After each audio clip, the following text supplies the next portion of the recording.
Hello and good evening. Victor Navarro and I are very pleased to have the opportunity to interview and have a conversation with Sam Barlow. So hello, Sam. Hi. Let me introduce you a little bit. Sam Barlow is an indie video game designer and writer, and he's best known for the games Story and Telling Lies and the two British Silent Hill games. We are really thrilled to be able to chat with you a little bit about your background and about games, storytelling, and about the game industry. So just we can start in the beginning. The beginning is like, how did you start in this video game industry? We know your first game was Isle, and it was like a one-move text adventure game. And we think that in that game, we can see the seed of what has been your work later. So can you just talk about how this game became a reality? If you look back at Isle and then jump ahead, it does seem like there was a clear path. It didn't seem that way at the time. I'll try and give you the short version. Isle was something I did when I was at university, and it was kind of the first time I really got on the internet. So this was like late 90s. So it was the very simple internet at the time, and if you wanted to download games or share things, like the download speeds were such that like the more proper video games took too long to download.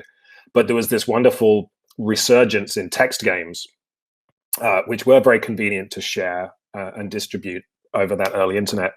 And it was a fascinating community because it was born of a nostalgia for the kind of classic text games that people like Infocom, Magnetic Scrolls made. And there were a couple of people, as Graham Nelson in Oxford, I think. He created a tool that allowed you to build text games using the same system that these classic Infocom games were made with.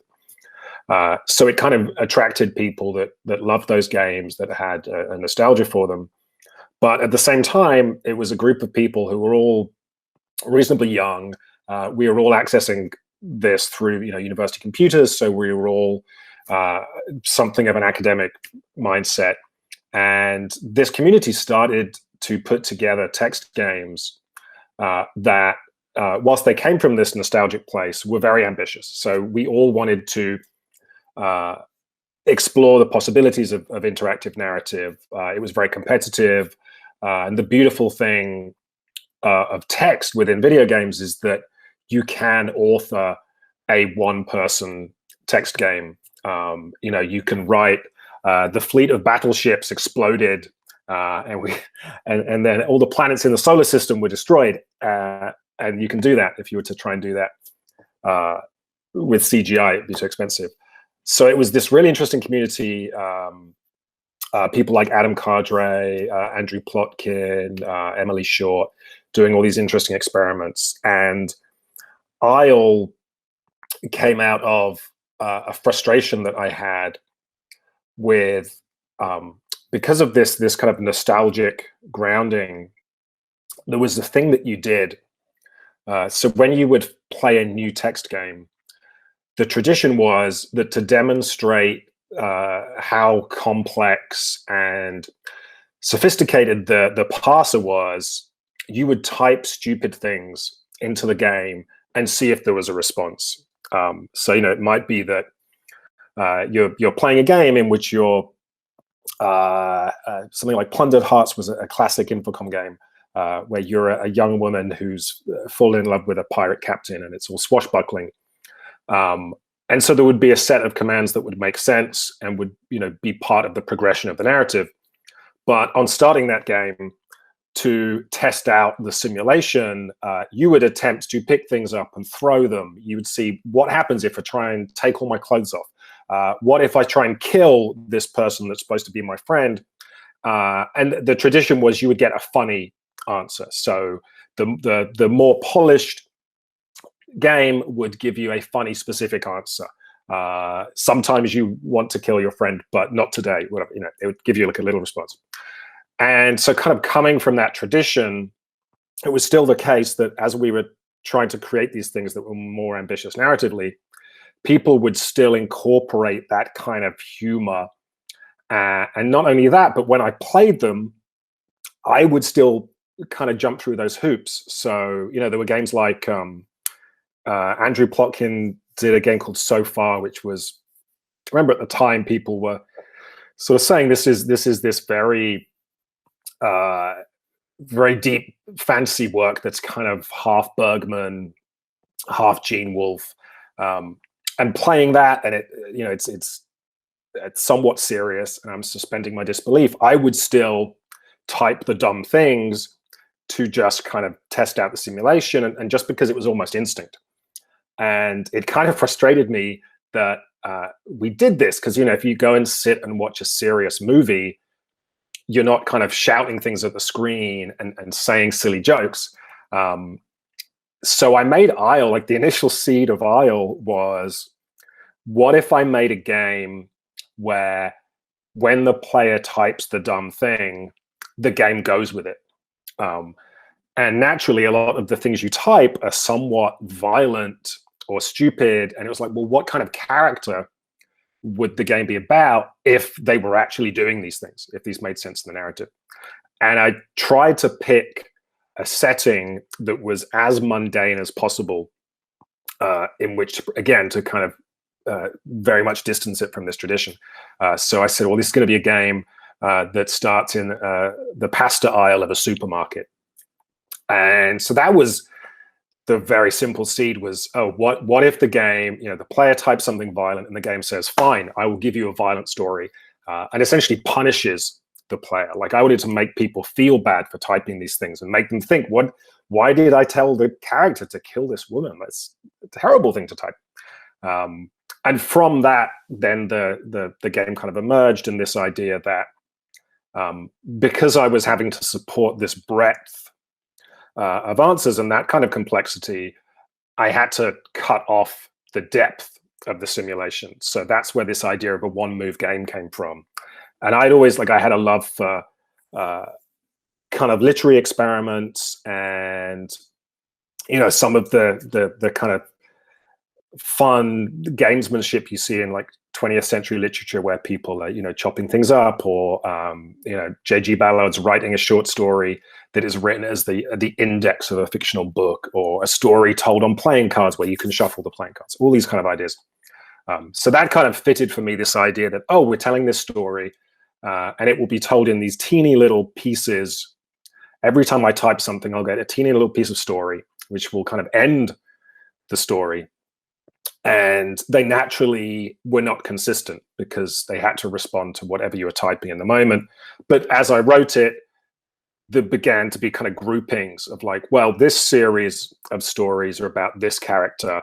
These are clearly about a different character. But I was fascinated by the kind of sculptural aspect of it, because as a player, your experience is, well, what were the first 5 stories I saw? That kind of anchors your perception of the story. And then there was kind of an effort sometimes on the part of players to find a good story. Like, a lot of these stories had sad endings, but then there were a series, I think, I could be wrong, but I think a lot of the good endings relied on you pulling knowledge back. So the opening text does not mention anybody by name. I think the opening text, I think it mentions a holiday in Rome, and certain routes that you can take will talk about how you went to Rome with a character called Claire. So now you can roll that back into your knowledge and you start again fresh. And now you can type call for Claire or remember Claire. And I think, like, if the player kind of worked at it and tried to incorporate some of that knowledge, it made it easier for them to kind of steer the narrative to a more meaningful one, which was kind of interesting because that mirrored, like I say, this was developed in quite an exploratory way. And so it was kind of only during its development that kind of a shape emerged. So it's quite nice that kind of the way I wrote it mirrored to some extent how people will actually play it and try and seek out a shape to that narrative. So that was Isle. But at that time, that was something I was doing as a hobby. I kind of not come from a tradition of even being aware that like a creative career was a thing. So you know, I was my father, I think, was the first person to go to university in our family, and he came from like a family of builders. And so I was told, go to university and get a good degree, and you can be an engineer or, you know, a lawyer or a doctor or something if you try really hard. But I had always been interested in storytelling and art and things, so I was doing all this stuff, and it just never occurred to me that, oh, this is a thing you can go do. Like, you can have a career telling interactive stories. So although it feels like Isle was the stuff I wanted to do, and then later on, particularly with like Silent Hill Shattered Memories, and then something like Her Story, there's definitely a through line there. There was a lot of kind of zigzagging to get there.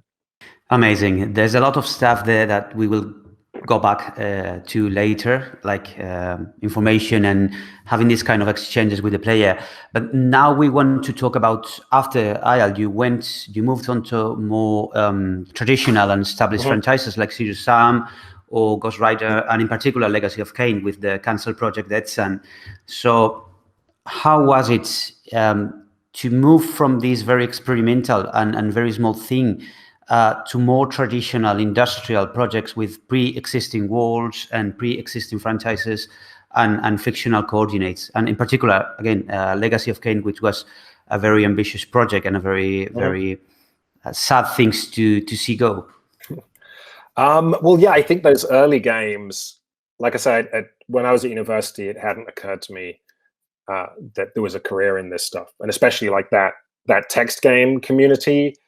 Every now and then, someone would come along and be like, "Couldn't we rebirth the idea of commercial interactive fiction?" And everyone would just be like, "Shh, crazy person." But after university, I got a job in America working for a kind of a prototype Elon Musk, a guy called Michael Saylor, who was doing weird things with databases. And I kind of took that job because I didn't really know what I wanted to do. And it sounded exciting to go to America and work for an eccentric millionaire or billionaire. At some point, there were some issues with how they did their accounting, which saw my subsidiary shut down. So I then kind of moved to another company. And at some point, I moved back to the UK. It didn't make sense visa-wise for me to still be in America. And I was now kind of looking for a job, and all the .com companies were kind of going bust at that time, and everyone was convinced that I was a .com person. But I had a friend who had become a programmer working for a video games company, and he knew that I was an artist and that I did painting. So he said, "Oh, you could be a video game artist." So I downloaded, at the time, illegal copies of like Maya and 3D Studio and all the packages. I've since paid my dues, so we're good. And kind of put together this small portfolio. And that led to me getting a job as an artist on Serious Sam. And very quickly, they moved me to the design team because I wouldn't shut up about game design. And then at some point, I still wouldn't shut up, so they made me a lead designer. But at that point, like, I had kind of sidestepped into the industry. And like, I loved video games, so it kind of made sense. But it was only really, so I made a ton of games. Some of them came out. But it was a very good education in some of the craft of video game narrative, even though none of those games had particularly good narratives, because it meant like we did the Ghost Rider movie game, which was before people had high expectations of superhero movies or superhero games. But we were paired with a couple of Marvel writers, Jimmy Palmiotti and Garth Ennis, who were writing the script. And they did not allocate a lot of time to it because this was just like a very small job for them. And I was getting like the screenplay for the movie. And as the designer of that game, I went and I read every Ghost Rider comic, and I was like, I'm going to take this seriously. Like, I need to learn about Ghost Rider. And then I read the movie script, and I was like, this isn't a very good movie script. And they were like, oh, it's fine. That's how movies work. They'll draft it. They didn't. And then we got the game script, and it was kind of somewhat frustrating because, you know, Garth and Jimmy would go away and they would write pages of stuff and give it to us, and it didn't necessarily fit the game, or, you know, the types of action in the cinematics didn't mirror what was happening in the game. And so I was pushing, and at one point I went home and I rewrote the whole script, and everyone agreed, like, this made a lot more sense, but there was a kind of political thing of, well, we have to use the script that comes from Marvel. And then I worked on, there was a cancelled RPG that was being developed in Bratislava, and we were brought in to kind of save this project. And that involved a kind of top-down rewrite of this game that had been written, and people might be aware that, like, in Germany, RPGs and very kind of traditional RPGs were very cool. Like, the German audience loves those. And so this game, I think, had been funded by a German company. But they were looking at it and going, this needs to make sense for an international audience. So we were brought in, and we said, well, what's the pitch of this game? And they said, oh, this is a game about the elves, like the Tolkien elves, before all the other races existed. So that's going to be really interesting. And we were like, oh, that's cool. So is this like the elves back before they were all sophisticated? And, you know, is this like a more primal, interesting take on elves? And they're like, no.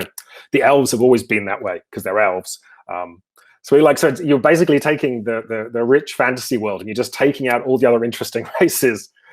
And so we retooled it. And it was kind of a horrific, I'm sure from their perspective, horrific job where I got a drop of all the art assets, and regardless of what they were intended to be, we just kind of looked at them like, oh, we have this character who's wearing this smart uniform. He looks like he would be a kind of bitchy prince. He's going to be a prince, and like put all these things together. And I made up a new story that was essentially a kind of World War II film noir about spies crashing behind enemy lines, and made it about elves. So it was a griffin that crashed, and it was magic rather than bombs and weapons. And so, you know, I got to, because the situation was so dire, no one questioned that I was writing the script for this thing. Because I think if it had been more formal, if it had been a bigger publisher, and I'd said, can I write this thing? There would have been questions about that. But I was like, look, I've written some stuff before, you know, look at Isle and other things. You know, I'd done these passes on other scripts for the games we've worked on. And I went away and wrote this, and we recorded the whole thing, and with like a voice cast that's now all the big names in video game voices, like Troy Baker and Laura Bailey and all these people. They were all my elves. So I was doing things like that was kind of just really getting to understand how you do the voiceover, how you do the motion capture. And, you know, I was pushing some ideas that I had about how narratives should be integrated, but these were not necessarily the best vehicles for it. And then at some point, we got a chance to work on Silent Hill. I'll try and do the short version of this, but essentially the company I was working for had another office that, through various pieces of luck, got the chance to make a Silent Hill game, which was the origin story to the very first Silent Hill game, which, to start with, is a terrible idea, because Silent Hill 1 tells its origin. Like the story of Silent Hill 1 is revealing what happened 7 years ago with flashbacks, with diary entries. Like it tells you everything that happened. So some business person who hadn't necessarily played all the games was like, everyone loves Silent Hill 1. Let's do a prequel to it. And it got greenlit. But the game that was being made from this premise, and we were a great remove sort of seeing what was happening with this game, was even with that premise was doing a bad job of it. So as someone that had played those games, there were big issues. This game that took place 7 years prior had characters that were older than in the original game. Characters who were only introduced to the supernatural in the original game are now fully aware of it. So, it was doing lots of weird things with narrative. The tone of it did not seem true. And through another series of random and lucky events, the team that was making that game had issues with their game engine. So my team, who at the time I think was working on Ghost Rider, we said, well, we have this game engine that can do character action and runs on a PSP, I think was required at the time. So we put together a demo in a week, I think, of, this is how a Silent Hill game would look in our engine.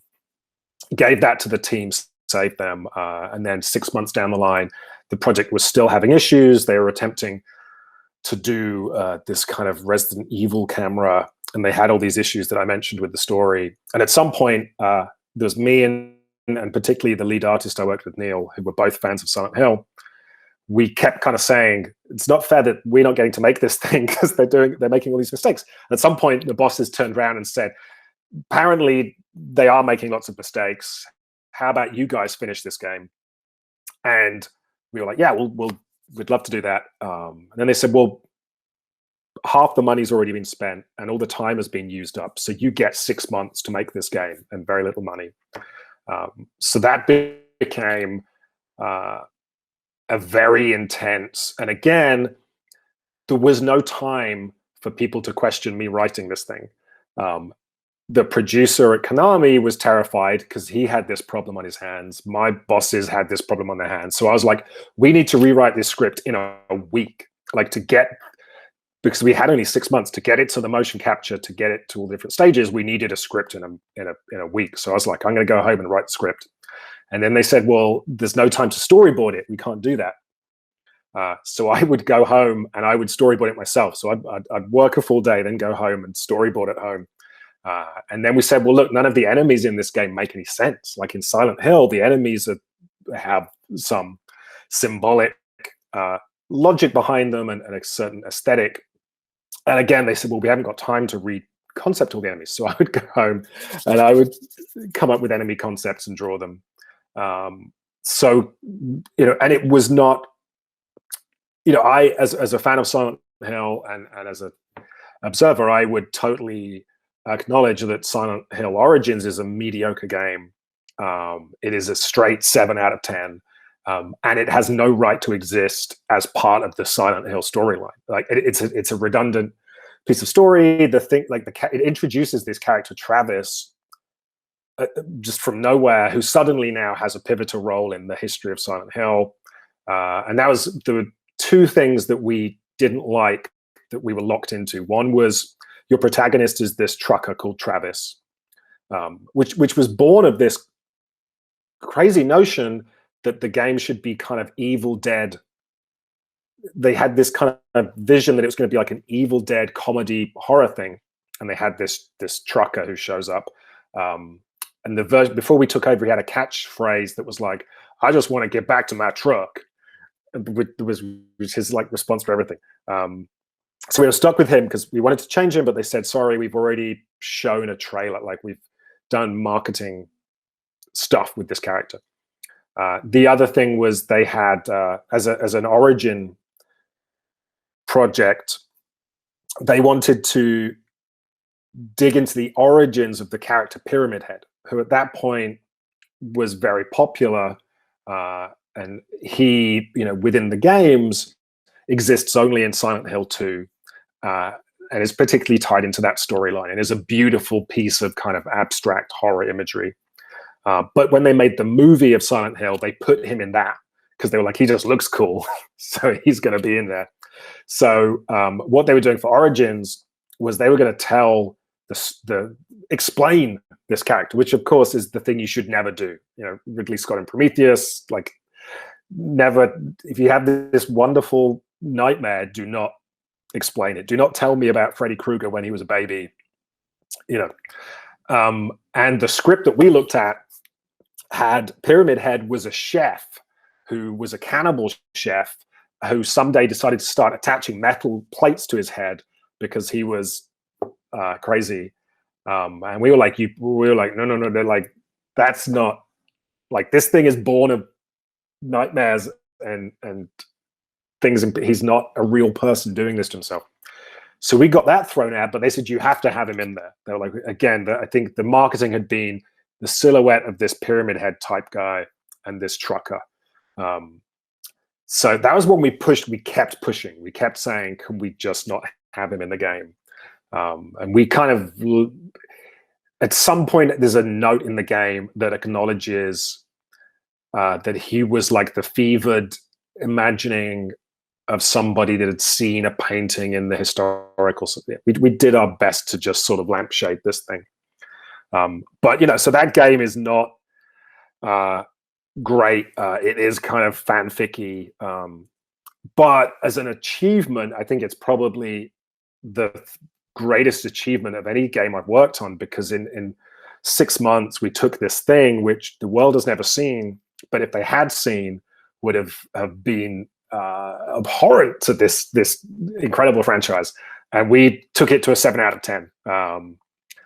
And that meant that, you know, we had a certain amount of kudos with Konami because they'd seen that we had, you know, swung this back round and pulled off something which was fine. And that led to a series of discussions, which, again, took a long time, very tortuous, led to us getting to make Silent Hill Shattered Memories. Similar number of freak occurrences. At some point, we were pitching an original Silent Hill game on Wii. That went away. There was another business discussion where I think Konami were asking for us to make another PSP game. And the guy who ran our studio, Simon Gardner, as I remember it, on the call said, we don't want to make another of those. You know, it will get 7 out of 10. It doesn't help us as a studio. And the producer on the other end said, well, what if we let you make your cool Wii game as well? So you do the thing that we want, because we think PSP and Sony want us to do this, and we think it's a good idea. And you can make your cool, you know, innovative Silent Hill game. And that happened. And then at some point, further down the line, someone at Konami said, why are you making 2 games? Why are we making this PSP thing and a Wii thing? They should be the same. And during all this, the same producer at Konami noted that at some point in history, I think he had been involved in this, the powers that be in Japan had greenlit the idea of doing a remake of Silent Hill 1. And the way things worked at Konami, like, you needed things to be signed off, and that could take a while. So he said, this remake has already been signed off. If we call this a remake, then we can start work on it tomorrow, and we don't have to do all the paperwork. So let's do that. At which point, pointed out that, you know, Silent Hill Origins had been something of a remake with that material. The movie had essentially been an attempt to kind of remake that material, you know, make the dialogue slightly easier to the kind of Western ear. And there wasn't like a huge amount of interesting stuff to do now. We'd been kind of churning this material, and it didn't feel as well for me personally like screwing around with someone else's story and someone else's mythology, especially, you know, the way we had to in Origins, didn't feel great. Like, that didn't feel like you were telling something interesting or genuine. And so I pitched, and I think I hadn't watched there was the reboot of Battlestar Galactica, which I hadn't watched, but I knew that people loved it. And I knew that the premise was that it had characters with the same names and a general situation, but was essentially a total reimagining of that story. So I said, let's do Battlestar Galactica with Silent Hill 1. So you can still tell your bosses that it's a remake, but it will be its own thing. And we took a lot of the ideas that I'd kind of pushed for this Wii thing, which involved this kind of framing device of a psychiatrist, kind of foregrounding this unreliable narrator, this idea that the game would dynamically assemble its story based on the way you played it. All those things we kind of took from those previous pitches and kind of ran with it. And that was really the game where, I'd come up with the idea from nothing. And it was doing a lot of what was interesting to me about interactive storytelling. It was bringing a lot of the tools from the interactive fiction world. So what Isle was 1999. I think that game came out in 2009. So this was like 10 years on-ish. And that was really the point where I was sort of stepping back and going, oh, wow, this is what I want to be doing. Like, I want to be playing around with how we can tell stories in this interactive way. This is building on Isle. This is building on stuff I've been wanting to do and thinking about forever. I just never realized that was the goal. But now that I'm here, it's kind of really obvious. Okay, fantastic. Thank you. I think that covers pretty much what we had to ask about Silent Hill. So thank you for that. If there's nothing else to say about this period of your professional life with all the franchises, we can move on to her story if you want. And it's a huge leap going from Silent Hill to her story. So the first thing, and you have spoken about this more or less, talking about Isle as interactive fiction and the genre and the origins as something kind of an experiment going back to Infocom and these video games of the 80s. But your games after Silent Hill Shattered Memories have been often described as interactive fictions. So do you think that's a video game genre? Is it something that has evolved from this original genre? Do you think it's something closer to interactive films? I mean, the matter of genre in video games today is quite vague, and interactive fiction maybe doesn't mean the same thing today as it meant in the 80s. So what do you think about your games in terms of genre? Yeah, and genre is weird. Steam just pushed this idea that they're going to help people discover things by genre more, right? So with our current project, we were looking at the store and we're like, okay, well, which genre are we ticking? And none of them really fit. And you have this weird thing. So we were looking at it, and horror was not a genre. Horror was a theme. And the genre might be adventure game or point and click or first person shooter or whatever. So it's very difficult. I mean, not to jump back to Silent Hill straight away, but the thing that was a big point for me when making Shattered Memories was the way that video games work. You had then the survival horror genre, which was defining these types of stories by game mechanics. So you trace that back to there was the original game Alone in the Dark in France, which was very innovative and was inspired by Lovecraft. So it took place in an old mansion. The character would read a lot of diary entries and notebooks because that's Lovecraft, right? That's the genre in this kind of Victorian kind of cosmic horror. Then along comes Capcom, and they make Resident Evil, and they take a lot of the game mechanics from Alone in the Dark, and then they add in a bit of George A. Romero's zombie stuff. So they add in the fact that combat is desperate and survival based. You are scavenging ammo, and it's these zombies are easy enough if there's one of them, but if there are lots of them, you'll get crowded and killed. And it creates this weird fusion of the Lovecraftian stuff with the George A. Romero stuff. So I'm still reading lots of diaries and weird puzzles. There's all these strange arcane puzzles, which fits if you're in the mansion of an ancient necromancer, is weirder when you're in a police station. But then that essentially becomes fixed. That is how every horror game has to play. So you end up with Silent Hill, where the inspirations from outside games are things like Jacob's Ladder, right? It's psychological horror, all these stories that take place in the imagination of the protagonist.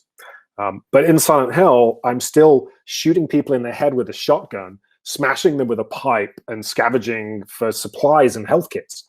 And that was this frustration for me, was when we think of story genres outside of games, that categorization can sometimes make more sense, because you're talking about, well, what is the protagonist? What is their relationship to the world and the problem? What is the tone of this thing?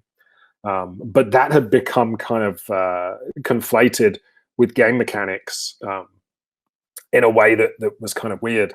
And it is a problem commercially, because, genre is a useful tool to help you sell your story to somebody. I like reading psychological horror novels, so I can go into a bookstore and find my next book, right? It also tells the audience what to expect from their story, so that they're not disappointed, that you can play with that. So it was always a frustration for me working within commercial games that you were very limited to what you could do mechanically, and what you could do story-wise, and that these were very rigid. And there were going to be 10 genres that you had to pick from, and that was it. So you were kind of very limited. So really, Her Story came partly out of wanting to break away from that, about looking at genre. And I had this strong belief that the kind of detective story, the mystery story, the police procedural story was like an evergreen genre outside of games. If you have a TV channel, you will need a cop show. If you are a book publisher, you're going to have some crime novels. But we hadn't done a great job in games of addressing that audience. And I would pitch it to publishers, and they would always tell me, yeah, it's big elsewhere, but it's not going to work in games. And I think that's to some extent because that is a genre that is driven by character. There's lots of dialogue and character interaction. There is a complexity to the story that kind of goes beyond just cause and effect and action, right? So when I went to make Her Story, I thought for a while, and the setup for Her Story was I knew that I had enough money to work for a year making a game. And at this point, you mentioned Legacy of Kain. So this was, I worked on Legacy of Kain for 3 years after Silent Hill, which was this big, ambitious, AAA game. There was this struggle. We were trying to do interesting things with narrative. At the same time, it was an expensive AAA game. So we had to have cool combat, and we had to have collectibles and side quests and all these things. But after 3 years, when that was cancelled, after having realized with Shattered Memories, this is what I want to do. I want to make these cool character-driven video games. I suddenly looked around and saw that these things had died a bit. BioShock had been this high point in terms of the acceptance within the industry, that like, oh, we can give Ken Levine lots of money to go and make this game that has capital T themes, and it's a single play game, and it tells a story, and that's it. That's the whole experience. And it felt like, oh, this is cool. Like, I loved making Shattered Memories. I was working on Legacy of Kain. Those games existed. It felt like if we continue to make these games and they are popular, that's the course that I would like to chart. But when Legacy of Kain was cancelled in like 2013, 2014, I kind of looked around, and outside of Naughty Dog making a game, one game at a time, outside of David Cage at that point being given lots of money by Sony to make things, maybe Ubisoft, although their games are so sprawling, like no one was making this kind of game, the prestige story game. So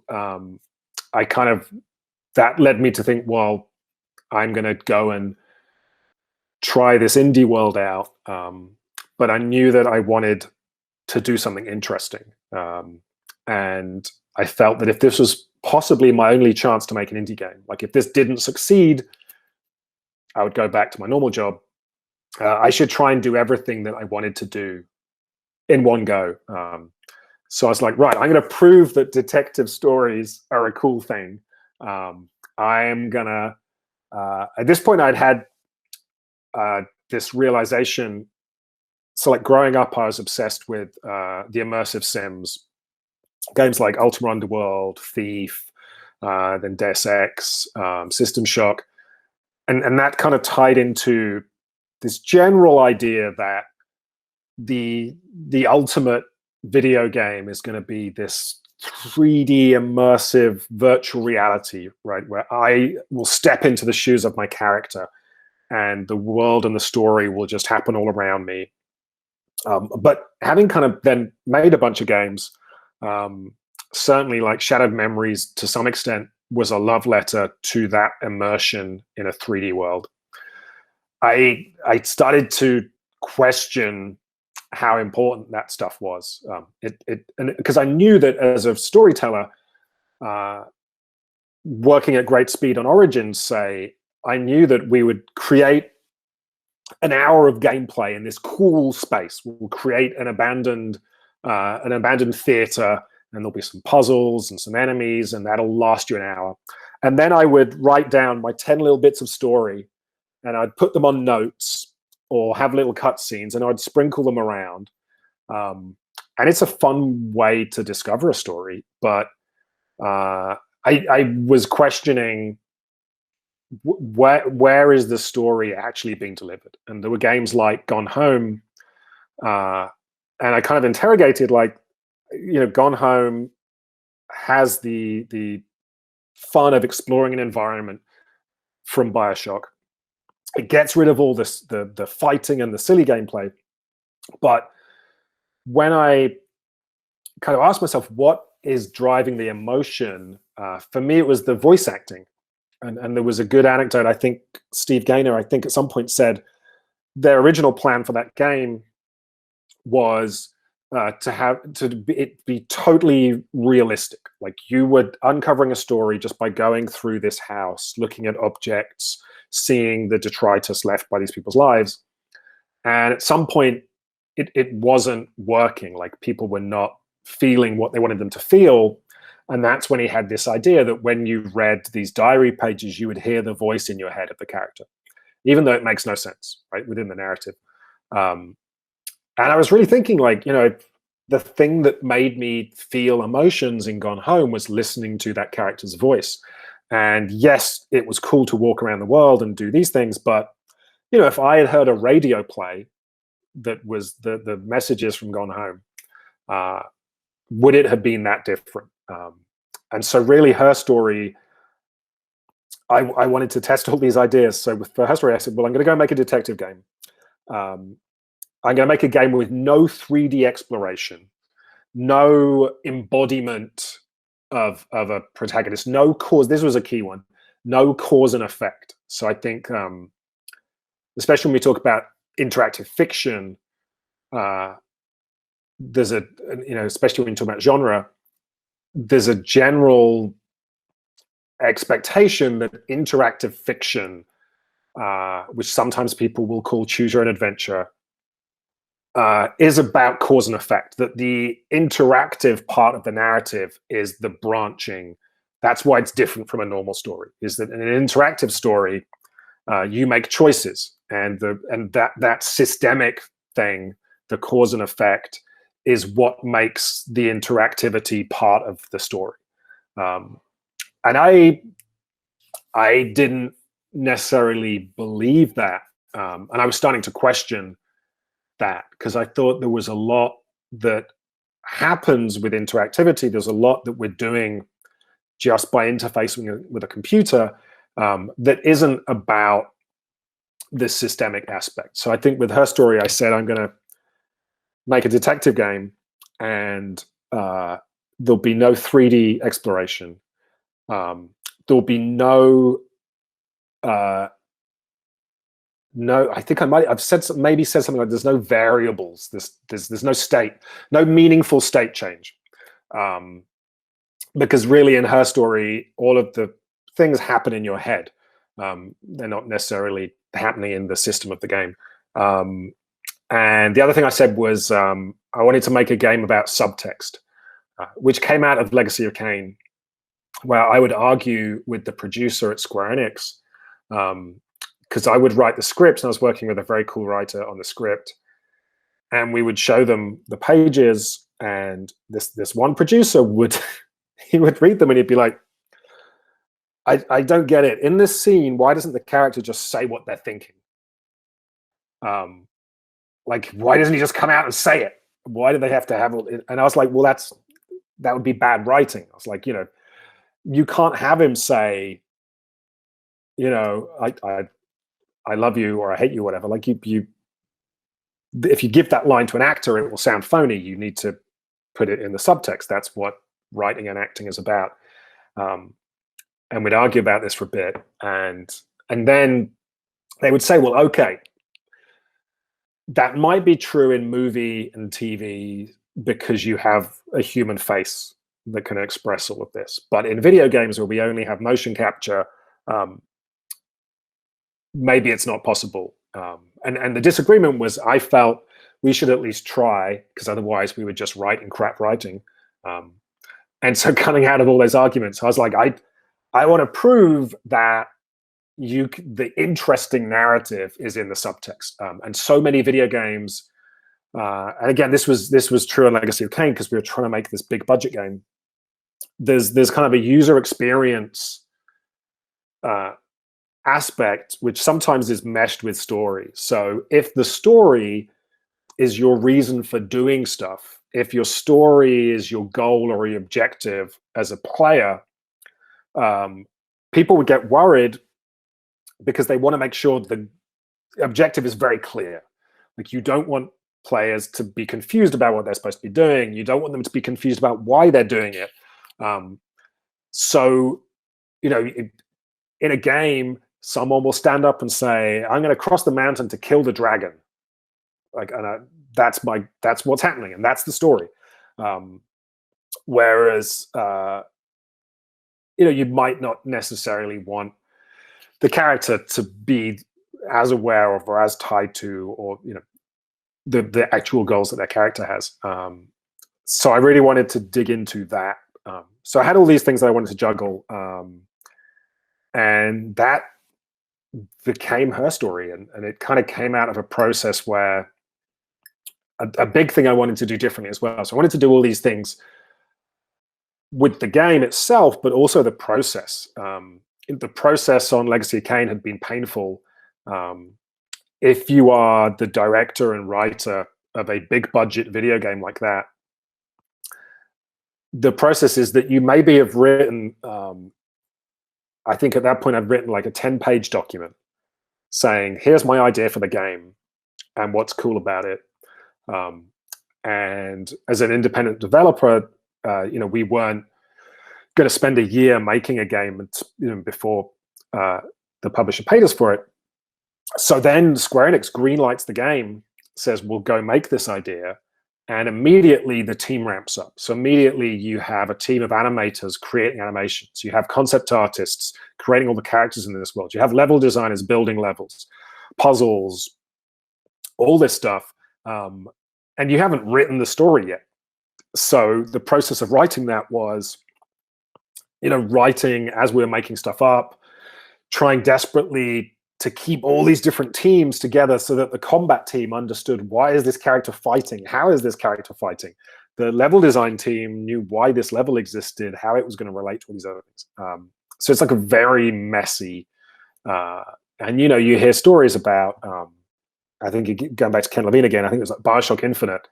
They built a whole like fifth of the world, and he got to a point where it's like, actually, that doesn't make sense anymore. Like, that's all wrong. So they just threw it out, because you're drafting this. So I had some jealousy towards, and I know it's not like this all the time, or maybe even most of the time, but the notion of a screenwriter going away, and in the ideal world, you have this single author or team of authors thinking through the whole idea of a movie on paper, where it's less expensive and where you can kind of try stuff out and you can rip pages out, move things around until you arrive at a screenplay that you can give to someone and they look at it and go, actually, this is a damn good movie. And then you have the process where a director comes in and a team and they have this blueprint for the movie that everyone's working off of. And I liked that idea of upfront people just thinking on paper. And there's a, I'm going to call it an excuse, but there's a thing people say in video games a lot of the time, which is that until you actually start making the game, you don't know what it is you're making. And so people will often kind of play down the, you couldn't in theory design a whole game on paper and then it would just work. But I think sometimes, because it's hard to prove something on paper, I think sometimes it's an excuse, because it's easier to just say, well, we'll figure it out when we build this thing. We'll iterate and we'll do sprints or whatever. But I felt that I really liked the scrutiny. If you read a script for a movie and it sucks, you can say it sucks. If there's a problem with the end of Act 2, there's a problem with the end of Act 2 on paper, and you can give it back to the writer and say, you got to fix it. Like the story doesn't make sense. So with her story, part of it was, and although I only had a year, of that year, I said, well, 6 months, I'm not going to build anything. For 6 months, I'm going to just figure this thing out on paper, what it is. So there was a lot of, when I knew what kind of game I wanted to make, I went and read all the manuals and did all the training for homicide detectives for how one should conduct an interview. I went and read all the academic texts about what happens in that room. I went and watched all the movies that are about police interrogations. I discovered at that point, slightly ahead of like the true crime renaissance, but you were starting to see, like on YouTube, clips of real interrogations, kind of dug into all those. Did a lot of just absorbing and researching, and that kind of then came together as the specific ideas of her story. So that was, not only was I trying to make something that was a bit different to the rigid genres that existed, but I was also trying to develop the game in a slightly different way that, again, was kind of more freeing. So thank you very much for your answer, because you've covered like very different things we wanted to ask you. So we are just going to pick some of the things you've been saying because they are really interesting to us. One of the things you said is that when you work the detective fiction and detective genre, the player must make his way through videos and discover what has happened, but in a game, there's normally an objective and a way to win or to finish the game. But maybe, do you think that in your games is solving the mystery the main objective? Because maybe it's your open-ended games are not. Yeah, I think not a clear way to win or to lose in your games. Yeah, I was very conscious of this in making her story. Again, like a lot of this came out of arguments I had on Legacy of Kain. We had this opening to Legacy of Kain that I modeled after Hitchcock's The Birds.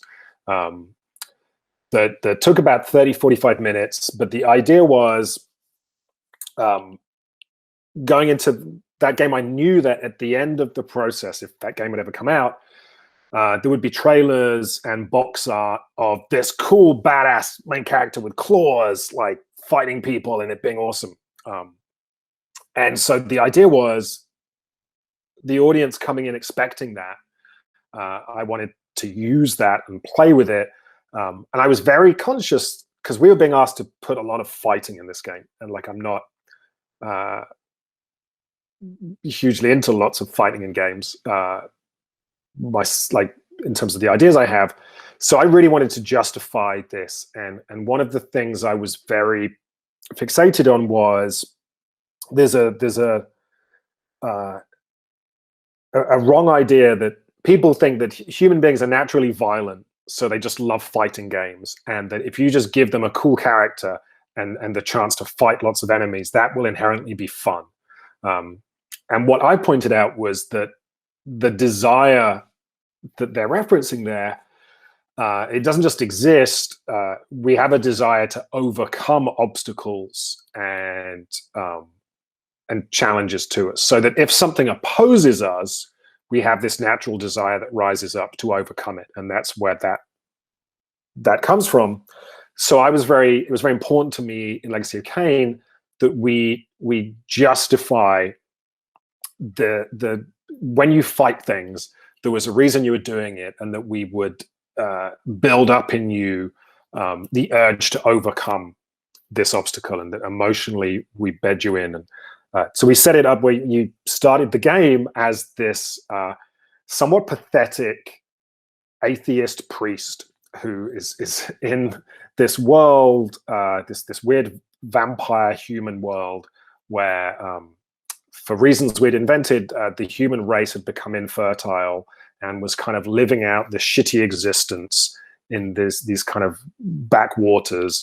And your character was a coward who had become a priest as a way of avoiding being drafted into the vampire wars and dying. And the start of the game, his wife has become pregnant, which is seen as this huge miraculous sign because no one has had a baby in this village for years. But he's an atheist, and he hates the priesthood because it represents his cowardice. And so the start of the game, you're expecting to play as this badass killing machine, and you get dropped in and you're walking around as this guy who's being a bit of a shit to everyone in his village, who's trying to celebrate things. And we kind of make you live in his shoes for a bit, and then we make you sit through a play. We had this medieval mystery play that he watched, and he doesn't want to sit through it. And so we were building and building all these frustrations, and we were trying to give the audience this desire that they knew at some point the badass vampire was going to show up and kill everybody, and they would get to then actually have fun and do all these things. And then when the badass vampire turned up and killed everybody, it was actually really sad. And suddenly the player now is going to feel guilty about having willed that into existence. And that's going to kind of fuel it. And I say we were modeling this after kind of what Hitchcock did in The Birds. So I had all these arguments about, and of course, that was something we were told, yes, this is Legacy of Kain. It's a very clever, cerebral thing. Do all this cool stuff you want to do, Sam. This sounds great.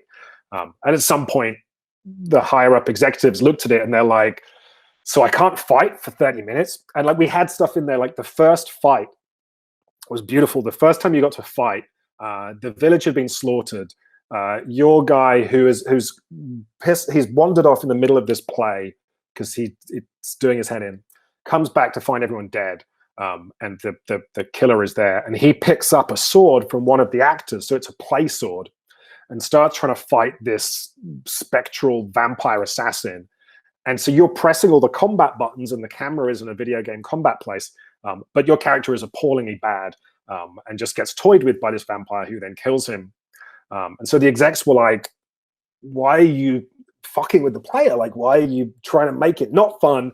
And we were like, because we're building this up, and at 45 minutes, they'll actually get to fight, and then it will mean something, and this will come from a true place, and it'll be interesting. And the second time you got to fight, it's a very complicated story, but at some point, your character gets killed, and his soul is consumed by this vampire assassin thing. But for some reason, that is the core mystery of that game, he takes over the body of his murderer. So you now have this atheist priest in the body of this vampire killing machine. And his initial instinct is, well, I'm going to kill you. Like, I'm going to have my revenge on you. But he's such a coward, he can't bring himself to kill this vampire whose body he's possessing. So they go, at some point, he's now being emotionally bullied by this vampire who's still kind of hanging around in his head. They wander off, and there's a group of horrible human mercenaries who see what to them looks like a deranged vampire talking to himself. So they turn up and they're like, oh, we can have some fun killing this thing. At which point your character is like, oh, brilliant. They're going to kill me. I'm too, I can't bring myself to do it myself, but I'm going to let them kill me. So again, it goes into combat mode. But every time you press a fighting button, your character is like, kill me, come on.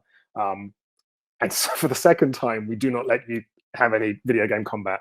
And finally, when you got to have it, like the idea was it would mean something. And it was that weird thing, that again comes from that era of like BioShock. And I felt like it was a little bit, we were selling out a little bit in the, if it's a given that you have to have lots of combat in your game, then you naturally try and figure out how do we make this interesting or clever? How do we comment on the violence? And so at some point you end up in doing a BioShock or a Spec Ops or something where you're trying to have your cake and eat it. You're like, yeah, you get to have loads of fun violence, but then at some point go, but should you have been enjoying that? So it's a little bit, feels a little bit silly. But yeah, so we've had all these debates about like, what is the player's desire? Like, are you frustrating their desires? How much should you be pandering to the player? How much should you be, especially with that game, the marketing people kept telling us this should be aspirational. This character should be wish fulfillment for teenage boys. Would a teenage boy want to do this? Would a teenage boy want to be this character? Was always like, was constantly the reference for everything. So with her story, I strongly felt that that players are clever and that they are intelligent, especially as a mass. And this core idea of her story was, if I give them something that doesn't welcome them, that is opaque to some extent. So her story opens on the most boring thing you can imagine: a Windows 3.1 desktop with some database software, and that's it. And it doesn't tell you what you're doing there. It doesn't have objectives and goals. It doesn't lead you through the narrative. My belief was that is so provocative, as it's like the monolith in 2001. It's like it's just there. It's willing you to crack it. It's like, come on, figure this thing out. And I really felt that, especially in interactive things, you can be more provocative and you can actually ask more of your audience because they're engaged, they're leaning in. So really, yeah, her story came out of this idea that if you give them something that feels slightly unknowable, that as a human beings have these incredible brains, and we're obsessed with pattern recognition. We're obsessed with creating order. The whole purpose of the imagination is a survival instinct. Came out of if I'm wandering the plains as a furry primitive human, and I see a rock bounces down off a cliff. Was it the wind that just blew that off, or is there a mountain lion up there, right? And my imagination imagines now that there's a lion there, and I get scared and I run away. And if there was a lion, it just saved my life. Even if there wasn't, it works out. So you have this whole, whenever we tell stories, we're screwing with that framework. So I had this strong belief that you could give people something that didn't have that shape, that didn't lead them, and that it would naturally be interesting. It would inspire their curiosity, and that if you made it more free, that would be even more interesting to them. If you took down the barriers to them just losing themselves in this thing, that desire to bring order to this big mess would kind of spring out. And I think that kind of bore out. But I think the thing that I was very interested in after her story came out, I guess this was, I guess I knew this, but definitely I was interested in it afterwards, was that the murder mystery, the idea that you need to solve this crime, was kind of the hook that got people in. They're like, oh, cool, I get to be a detective. Oh, I'm going to solve this crime. Like, did somebody murder their husband? What's going on?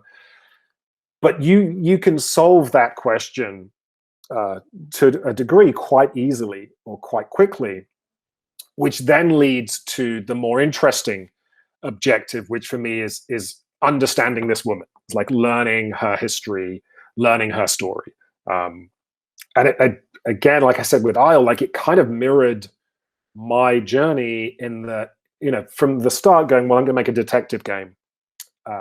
Some point, you're going to be a detective in an interrogation room.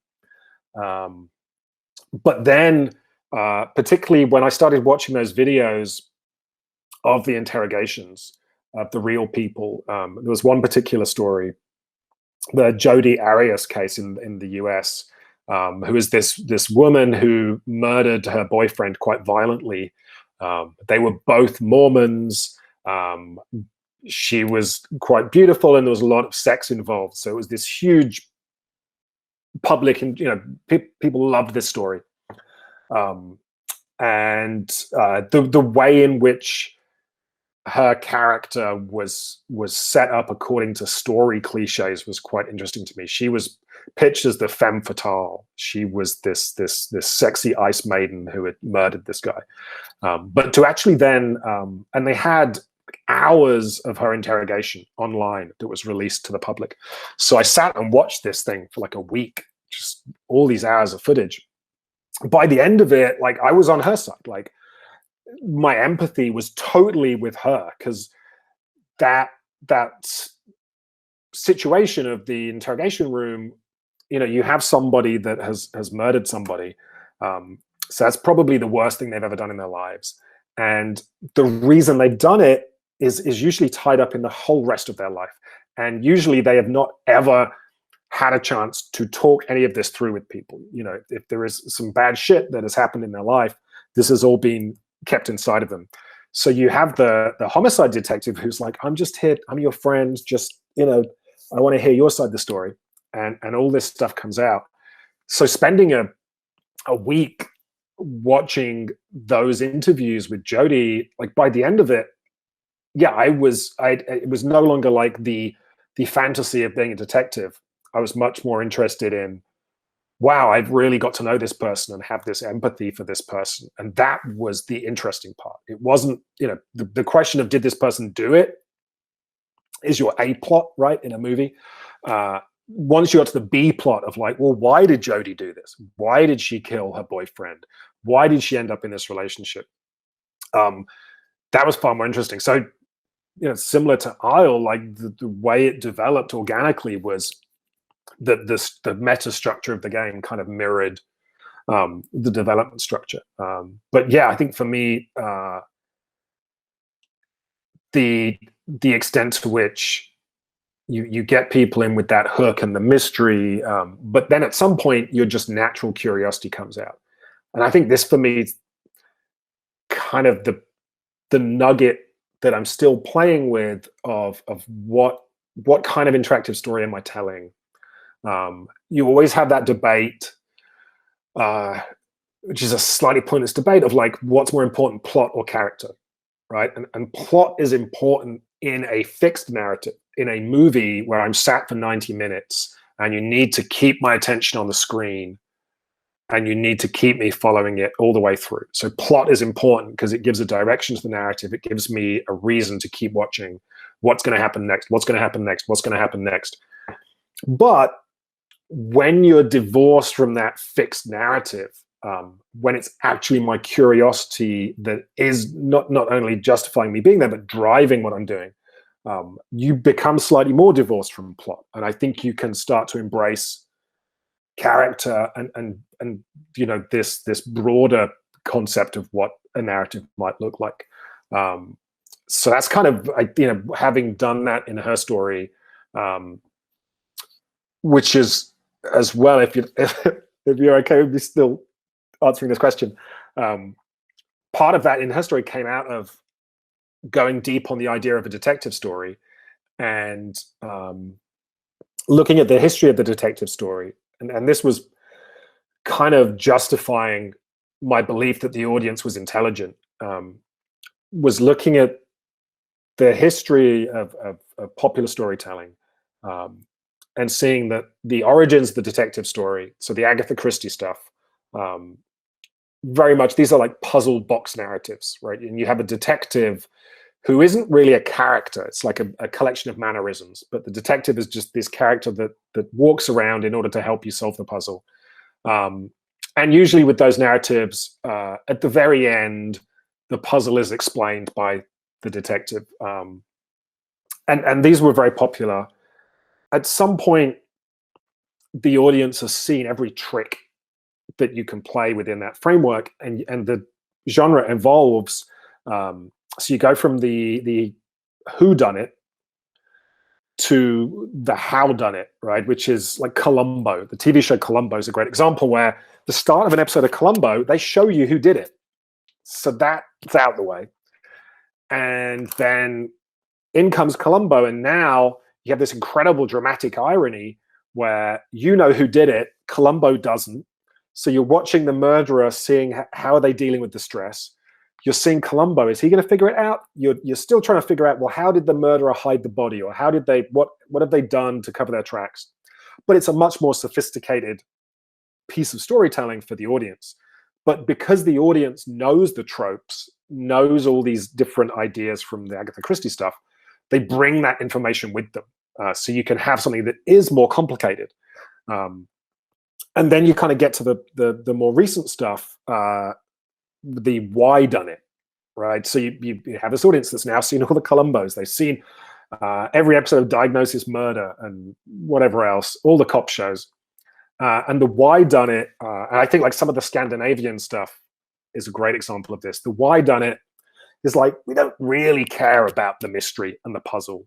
But we're really interested in exploring the psychology of this character. It might be like there's a British TV show, Cracker, where the main character was not a detective, he was a psychiatrist. So the best bits of that were he would sit in a room opposite the suspect and just get in their brains. Like serial killer movies are often in this genre because it's more about exploring this character that's ended up being so strange or interesting. Sometimes, like I think True Detective is a good example, where the character we care about in True Detective is the two detectives. Like their story is the interesting one. They're the characters whose layers we peel back. The fact that I think in that show, like at the very end, they're like, oh yeah, the gardener did it. I mean, like no one cares. It's the fact that you've realized at the start you thought Woody Harrelson was the good cop, but you realize now he has all these layers and he's not a good guy.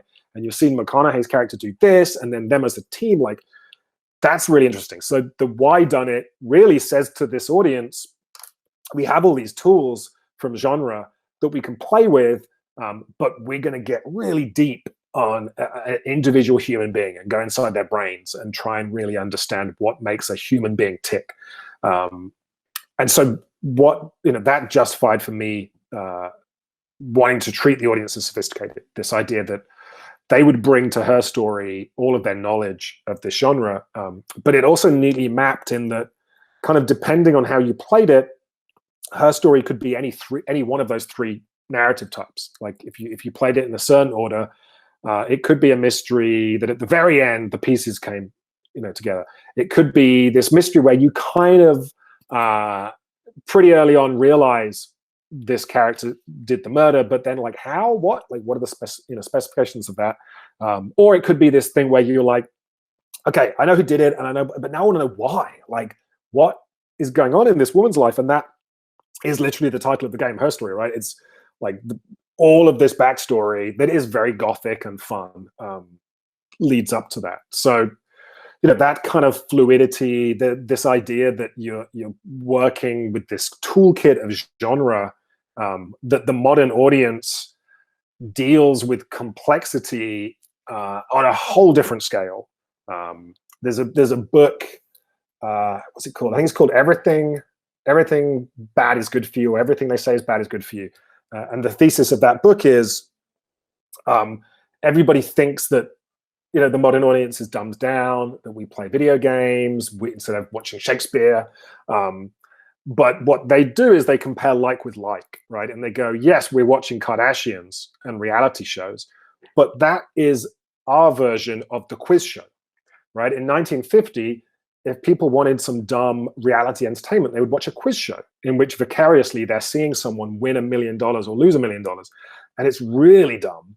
Whereas the Kardashians is much more about emotional intelligence and empathy, and there's a lot more going on there. And then you compare cop show with cop show, and you look at Z Cars, where there's one story, the bad guy is 100% a bad guy, and the story goes A, B, C, end. Compare that with The Wire, or even something like NCIS is going to have multiple threads running through it. They're going to twist who the bad guy actually is. You might have a meta narrative of the detectives. Like, just the level of sophistication is so much greater. Like, my kids now, have seen so many episodes of television, read so many comic books, played so many video games, just absorbed so much stuff, versus, the average person in 1950, how many movies had they seen? How many books had they read? We just have this kind of this toolkit, like I say, that for me is super exciting as an interactive storyteller, and it's terrifying to a linear storyteller, because the linear storyteller who wants to do a cop show now, like what twist is he going to pull up? What is he going to do that's going to surprise people that have seen everything? It's terrifying. Whereas for me, I'm like, well, this is cool because I have this audience that brings all this to the table, and now we can play with it and we can kind of tell the story together. That's fantastic. Thank you. I mean, that was like 5 to 6 questions answered. So thank you. I want to move for a moment to a more operational level, to a mechanical level, because your games, Her Story and Telling Lies, can be described as interface games. I think that will be a good way to describe how they work and how every nook and cranny is connected. And you have the player performing very, very common activities, everyday activities through all computers and operating systems and mother computers and video chats and what have you. It may seem that there's no difficulty there. Definitely, there's no traditional difficulty in that performance. But what we want to get to is how this idea of swapping ability related difficulty for narrative complexity difficulties, if that makes sense, has to do with moving to a more general audience. If you think that your games being interface games makes them more attractive to casual gamers, casual players. Yeah, no, I think there's several things, right? I think there's something neat about taking an activity that is familiar, that maybe even to the level of like being a reflex activity, and using that to tell your story. But even like going back to like the Silent Hill games, when we did Shattered Memories, I started to formulate this idea that when a player sits down to play your game, they need to know what on earth they're doing, right? And to some extent, that's why video game genres are mechanical. Because if I'm going to play a first-person shooter, I know what is expected of me. I need to point at things and pull a trigger, and I know which buttons will usually be the trigger button. So if you're going to deviate from that, you need to very quickly figure out like how do they know what they're doing. So with Shattered Memories, we had a lot of thought into, like, we had the Wiimote and stuff. So we had this flashlight that you held in your hand, and then we'd put you in dark rooms, and so it made sense that you just very intuitively pointed this thing. And that became kind of your eyes, because to see something in a dark room, you need to point a torch at it. So it became this mechanic that allowed players to express, I want to look at that thing, I'm interested in this. So I think I think if you're asking a lot of the player, so, in the case of her story, where I am trying to be opaque, where I am trying to be provocative and say to them, like, I'm not going to tell you what to do, you can't also have them confused about how to go about doing anything, right? So the familiarity then of them getting, oh, this is a search box, it kind of works like Google. That is important. I think with Telling Lies, we did some things where the way the video player works there is not the way a YouTube video player works, right? But we wanted to create the mindset of a surveillance job. We wanted to create the feel of spying on people, and so we knew that there's like a visual of that, similar to even like with her story, that we fixated on this idea that, like, we have seen cop shows where, and in fact, I think True Detective, the final mystery was solved because someone's just sat looking at a computer database, right? There is a beat in a lot of cop narratives where they're just searching to find a suspect in a database, or they go to the library and they're looking through the microfiche of old newspapers until they find the one clue, right? So we totally get that beat, and we understand emotionally how it feels. So in her story, if you search for a bunch of things and get nothing back, you don't feel like you're failing the game. Emotionally, that's that beat. You stay up till 2 a.m. looking through this database until you get the one aha moment, right? That's what happens in True Detective. So you have this understanding of that element that we're replicating with the interface. And similarly with Telling Lies, we've seen people go through surveillance tapes, rewind them and fast forward. We've seen, if I'm surveilling somebody, I'm going to sit in a car and sit and watch them for hours, and nothing interesting will happen until the one moment when I see somebody cross the window or say something, or I overhear something. So we wanted to try and replicate that mechanically, by having people manually have to scrub through the video, by having these video clips be longer, by having you dropped in at different moments, because we wanted to replicate this. Like the example I would give is, like, if you're a butler spying through the keyhole, right? If you have that kind of sense of spying on somebody, you don't have a perfect framing on the scene. You don't see what's going on inside there until it crosses in front of the keyhole. So that kind of lack of context was important. So that was where the idea of dropping you into the middle of a scene would come from. So you would just be dropped into a piece of narrative. You would only have half of the narrative in the case of Telling Lies. So you would have that kind of disconnect.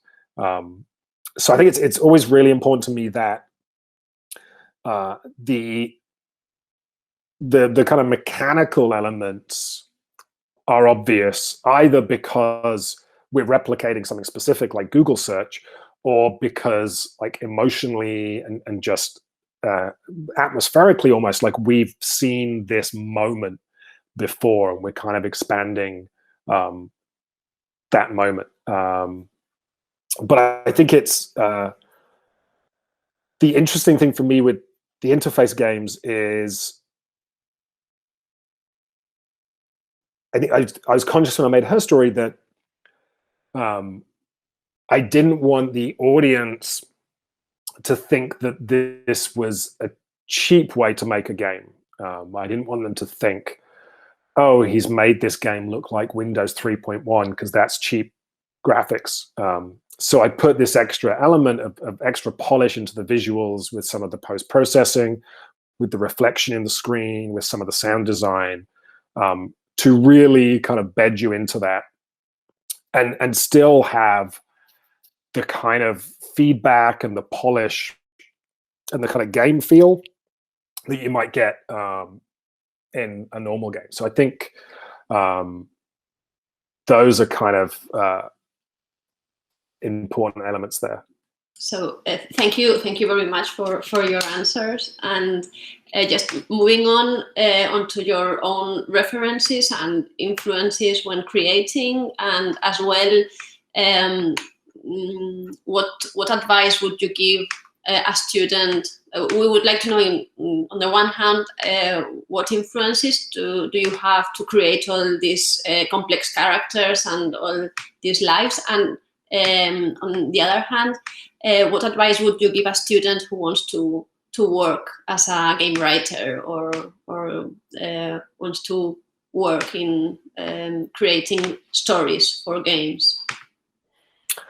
I think the one thing that I guess I have diverged slightly from is oftentimes we like to tell ourselves or tell people that video game narrative is so unique that it's an entirely different way of telling a story to all the classical ways of telling a story, so that we don't necessarily need all that knowledge. Whereas I very much see it as, and certainly the games I've been making are doing the same things and using the same parts of the brain that a traditional story should. So understanding and deconstructing and kind of understanding the tools of traditional storytelling is super useful. And for me, like I mentioned Hitchcock's The Birds, but like looking at someone like Hitchcock was very interesting to me, because he is a director who was focused on the relationship between the film and its audience. The story of the Hitchcock movie is not the plot. It's not the words the characters say. It's the things the audience is thinking, right? So his whole toolkit for suspense was to suggest something to the audience, and then it's in your imagination. You're anticipating it. You're expecting or wanting something to happen. And then when that's frustrated or twisted in some way, that creates a lot of the energy of the narrative. So it's very easy to look at the way that Hitchcock made his movies and relate that to video games, especially like having this interest that I have, which is very much thinking about what is the game trying to make the audience do? What is the game trying to make the audience want? How is that kind of driving things? So understanding that that's how all stories are told, that those things absolutely still apply, I think is super instructive. When it comes to creating the narratives, as I said, like with her story, for me, the idea of going out there and researching things and absorbing stuff is never fails to not be super relevant. And I think particularly it's so easy now to spend 5 hours looking on the internet and feel like I've researched that topic, but like reading books on stuff, like books still are just such a ridiculous amount and detail of knowledge and way of expressing things. So whatever I'm doing, I will make sure I've gone and read 2 or 3 books on a subject. And the process of doing that, you just have so many specific little details and interesting things. And if you do enough of that, you will have got past the obvious things. I think that's like the biggest sin of video games, maybe other media as well, because of the business constraints, because of the creative constraints. Oftentimes, if you get 10 people in a room and get them to brainstorm something, at some point, someone will say an idea that everyone loves. And everyone loves it because it's an idea that everybody saw in a movie last year, or was in a TV show, and so it's near the top of their brain, and they recognize it and they remember it being cool, so it feels like a cool idea, and then that gets that's something that the vice president of whatever video game publisher gets, because they're like, oh, I understand that this is a cool thing because I also saw and experienced this thing. But by the time your game comes out, there are 10 other games riffing on that same thing, it's now old, it's tired, it will never be as cool as it was in the thing that inspired you. Whereas if you really dig into a subject and read up on it, you will find the weirder, more specific, more interesting, more detailed little beats that then allow you to create something that actually feels fresh and interesting and true. And just I find looking at different POVs is always rewarding. So I think the one that was exciting for me on her story was I remember reading, I can't quite remember the name of it, but it was an academic piece on the role of laughter in police interviews, both as a tool for the detective, but also what does it mean when a suspect laughs? And I remember this particular piece, because it was an academic text, starts out by creating an apparatus for discussing conversations and how we might, break a conversation down into its constituent parts. And it introduced, in the case of a police interview, the idea that you have three participants. There is the detective, who is asking the questions to reveal guilt. There is the suspect, who is attempting to not incriminate themselves, whether or not they're guilty. But there is also the third participant. I can't remember, maybe they're called the invisible participant or something. And when a conversation is occurring, the two people in the room are actually speaking to the third participant. And the third participant would be if this conversation is recorded and played to a jury at a later date, right? Or is written down in evidence. That's the third participant. So if a detective says, "Where were you on September the 3rd?" The suspect, who is aware that this is going to be used against them later, might rephrase the question at the start by saying, "Where was I on the 3rd?" Because they want to make sure that if this is played, it can't be chopped up and recontextualized. And everything that is being said, the way that the detective asks a question, again, he's phrasing it so that when this is played at trial, his question will in itself contain the answer or whatever.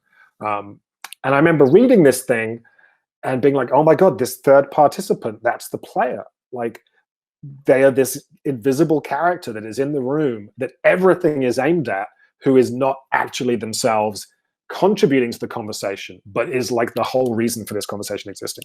And that really kind of in my head unlocked just like a real understanding of the mechanisms in this room, why it felt interesting to me to watch people in a police interview, because even though it wasn't for my benefit, actually it really was for my benefit. And that gave me a great insight into like, why is this interesting as a game mechanic? Why would the player care about this? And, that came from me going, what academic texts are there to read about police interviews? This one sounds fun. I'll read this. So I think, reading broadly, looking at different disciplines can really help you unlock, because, not to get pretentious, but like, the essence of making a video game is really understanding human behavior. Like, you have a human being sat there plugged into a machine, and you're trying to delight their brains, and they have to participate, and there has to be this shared understanding and this shared language. So, you can read pretty broadly about all sorts of things, and it will become relevant. Super, fantastic. So one last thing to close everything up a bit. And this is a bit of a stretch, but how do you see the future of narrative in video games? How do you see things going in the future, and where would you like things to go? Yeah, I mean, it's interesting to look back and when I talk about things like Silent Hill, like in 2007, I guess, we were working on Origins. Back then, and like when we got to make Shattered Memories, Silent Hill was like the only video game IP that allowed us to care about a character with an inner life, to have a story that took place in the modern world without any kind of superhero embellishment, because otherwise you just weren't able to explore those kinds of stories and characters. If I'd pitched Shattered Memories, if I'd said, I want to make this game that's about the complicated grief of this 18-year-old girl, people are going, that doesn't sound that interesting as a video game. But because it was Silent Hill, we got away with it. But now, 13 years on, the breadth is much greater. I think, digital transformed things, because when we went to digital, you're no longer pitching the sales manager of GameStop. It used to be whatever game you made, if it had to be sold in a store, it had to be ordered and bought by the regional sales manager of the video game shop. And, so you were not pitching your player. You're not saying, I think this is an interesting game. You're having to say, look, I think this is a cool game, and you're going to want to put it on the shelves of your store. Because if they didn't think that, no one could buy your game. As soon as we went to digital, you could be much more specific and niche. So there's no way any publisher or GameStop sales manager would have bought into her story before it came out. But I was confident that there will be enough people in the world plugged into the internet who would be interested in this thing. So I think that's been a big kind of transformation. I think the ubiquity of technology, her story being on iPhone was important. Everybody has a phone, even if they don't have a games console. A lot of people now will have a games console or a laptop or a smart TV that can possibly play these things. So I think that those business things, those hardware things have enabled us to take things more seriously. And I think we're at a point now where we're realizing, having more interesting characters, telling stories about fresh protagonists that we haven't seen before is a good thing. And there's an audience for this, and there's maybe a big audience for doing these things. And it's weird to think that every big budget video game now has to take story seriously. Even if the interactive narrative is not necessarily clever, there's characters and writing, and they're going to bring in famous actors to act the parts and stuff, and that's everywhere. And it's and to some extent in those cases it's like story as a wrapper, and obviously the more interesting things to me are those where the story is at the heart of it. But kind of as a baseline, from starting out in the industry, where the first game I worked on in the industry was Serious Sam.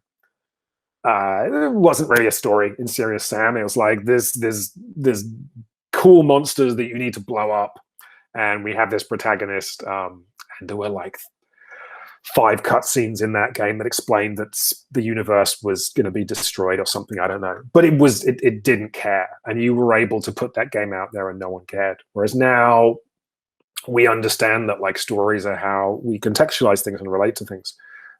So it's cool that baseline has kind of gone up. I think we still, there are still some things we wrestle with. I cry almost every day thinking about the mobile market now. Like, the iPhone is still the most ubiquitous video game platform we have. But right now, today, you can't talk about politics or sex or anything above a PG-13. You can no longer ask a premium price for a story game unless it's in Apple Arcade. Apple Arcade has to be a PG, family-friendly thing. So suddenly, I was so excited when Her Story was a big hit on the iPhone, and like all of the interesting coverage. So, broadsheet newspapers like Le Monde, Libération in France did these big articles about the game. Just this general interest from the wider world came from the fact that it was on a phone that people could play. And we saw with like Telling Lies that we didn't have the support from Apple because the themes in it were not suitable. So we still have these things that are holding us back, where we're still restricted in how we tell stories. Like, on a phone, I can watch HBO or Netflix and see anything on screen, essentially, any piece of storytelling. But the second it moves over into the games section, into the interactive section, we lose all of these things. So I think that continues to be a challenge. We still struggle with some of the business side. The bigger games, there is an expectation that your game has to be 20, 30, 40, 50 hours long, that it needs to fill everybody's free time. Whereas, a movie only needs to be 2 hours long. A book can be anywhere, from 3 to 5 hours long. And personally, I love narratives where I can consume them fully in like a single sitting, because I think you can kind of give yourself over to it. Or the case of the book, a few sessions. And I think there's something about the focus that brings that is really interesting. And I think we're continuing to push that idea that you can have shorter games, that you can have different shaped games, and we can have again, digital has really helped here. But it all feels positive just as we continue to push. There is obviously a fusion that happens at some point between traditional media and video games that everybody is trying to make happen. I've had countless meetings with TV and film people where their bosses want to make this happen, because their bosses go, we're losing money to social media, we're losing money to video games, what do we do? And it's easy to put Christopher Nolan's movie in Fortnite, but that isn't really solving the problem. So they desperately want to figure this thing out. And so they know that and they look at what happened to music, and they look at what happened to ebooks. And so they know that whatever the mainstream storytelling medium is, that at some point this is going to become more interactive. It kind of feels inevitable. And they have no idea what it looks like. So they're pushing that from the movie side, and you get, repeated examples where you will usually take somebody that has a track record in linear media and give them some tools, whether that is Steven Soderbergh making Mosaic on HBO, or whether it's Bandersnatch on Netflix. And usually, these things are not necessarily as sophisticated as some of the work that's being done over on the interactive narrative or interactive fiction side. And then on the game side, you have people that are trying to push narrative to the forefront and trying to explore things. And, it's at some point, something will happen. We're not quite sure yet what it looks like, and it will inevitably be a business or a hardware thing that defines it, I think. Like, the biggest frustration I've had within the industry has always been every time there is a new generation of video game consoles, you want them to be as cheap and as available as the DVD player became, right? I think for me, like, you think of DVDs and they were this extreme expensive cinephile thing. At some point they became so cheap you could put them on magazines, and then everybody had them, and then they went away and streaming happened. And every time the investors look at it, and at the last minute they go, well, the early adopters of this games console are going to be teenage boys who want to play Call of Duty and Halo, so we're going to make another expensive shooty box. So that kind of cycle has always been frustrating. But it feels like smart televisions, phone technology, there is this general convergence that will enable us to inject interesting ideas into kind of where people are consuming their stories. So I think that's all positive. I don't know if I gave a very good answer to that question. because it is in the future. It's very good, and again, it was a bit too much to ask you about the future, where we're still trying to cope with the present. Thank you very much. Yeah, it's the longest year of all time. Yeah, like you've been really generous. Yes, you've been really generous with your answers, and you've been like explaining with a lot of detail all your processes of work and your way of thinking about stories and about games. And I think your answers have been very enlightening for us to see what's behind. We see the finished product, but of course there's lots of ideas, limitations, ways of overcoming difficulties or new challenges. And I think you have reflected very well everything in your answers. So we are really grateful for your participation. So thank you very much for your generosity. And we will edit the interview and so that you can read it in the next few weeks. So that's always the hardest bit. Journalists are always like, shit, I have to transcribe this now. Yes, it's going to be a bit of hard work, but don't worry, we're used to it. So cool. Well, thank you. Thanks for asking interesting questions. It's been an absolute pleasure. Thank you. Cool. Enjoy the rest of your evening. Yes, thank you very much. Thank you. Bye. Good night. Thank you very much. Bye.